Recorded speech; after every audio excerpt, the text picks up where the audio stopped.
और कुछ और खबरों का रुख करते उत्तराखंड वक्फ बोर्ड के चेयरमैन शादाब शम्स का बड़ा बयान है। बोले राम का किरदार इमामों वाला है, हमारा डीएनए राम से मिलता है, अरब से नहीं। कोई भी पिता राम जैसी औलाद ही चाहेगा।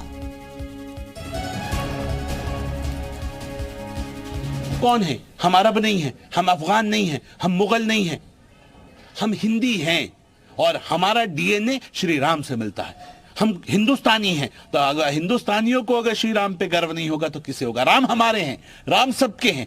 और मुझे लगता है कि कोई भी बाप अगर चाहेगा औलाद तो श्री राम जैसी चाहेगा, कि जो उनके एक कौल के लिए, अपने वालिद के एक कौल के लिए जो राजपाट को लात मार दे और लात मार कर कहे मैं वनवास के लिए जा रहा हूं क्योंकि मेरे पिता ने, मेरे वालिद ने एक वचन दिया है, उस वचन को निभाना है। तो मैं ही कह रहा हूं, क्या ऐसा भाई चाहिए किसी को? औरंगजेब जैसा भाई जो गर्दन काट दे भाई की इसकी गर्दन, नहीं तो ये बादशाह बन जाएगा तो मैं इसकी गर्दन उड़ा दूं? या ऐसा बेटा कौन पसंद करेगा जो अपने बाप को राजपाट के लिए सलाखों के पीछे डाल दे? तो मैं ही कह रहा हूं, हम औरंगजेब नहीं पढ़ाएंगे, हम श्री राम पढ़ाएंगे। सुरेंद्र सिरा हमारे साथ जुड़ चुके हैं हमारे सहयोगी इस खबर पर। सुरेंद्र, एक तरफ तो मुस्लिम पक्ष राम को लेकर राजनीति करता है, राम को वो बिल्कुल नहीं अपनाते हैं और यहाँ इनका अलग सा बयान, इसे किस तरह से देखा जाए? देखिए, शादाब शम्स उत्तराखंड के वक्फ बोर्ड के चेयरमैन हैं, तो कहीं ना कहीं सरकार की बॉडी का भी एक हिस्सा है। हालांकि उनका ये कहना है कि राम का पाठ पढ़ाया जाएगा मदरसों में। अगर ऐसा होता है तो अच्छा है, क्योंकि भगवान श्री राम के लिए कई मुस्लिम समुदाय के धर्मगुरुओं का भी ये कहना है कि वो तो कहीं ना कहीं लोगों के जीवन में एक सदाचार की तरह और एक बेहतर प्रेरणा की तरह है।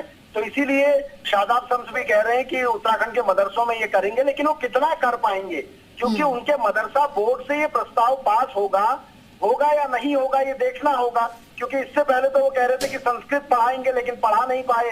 तो ये सारी चीजें हैं जो कहीं ना कहीं सामने है। लेकिन ये अच्छी बात है कि अगर मदरसा बोर्ड की एजुकेशन में कहीं ना कहीं इसको शामिल किया जाता है, वक्फ बोर्ड के मदरसों में अगर भगवान राम के पाठ पढ़ाए जाते तो बेहतर होगा। लेकिन ये कितना हो पाएगा, ये वक्फ बोर्ड की बैठक के बाद, वक्फ बोर्ड से जब ये प्रस्ताव पास होगा उसके बाद ही कुछ कहा जा सकेगा।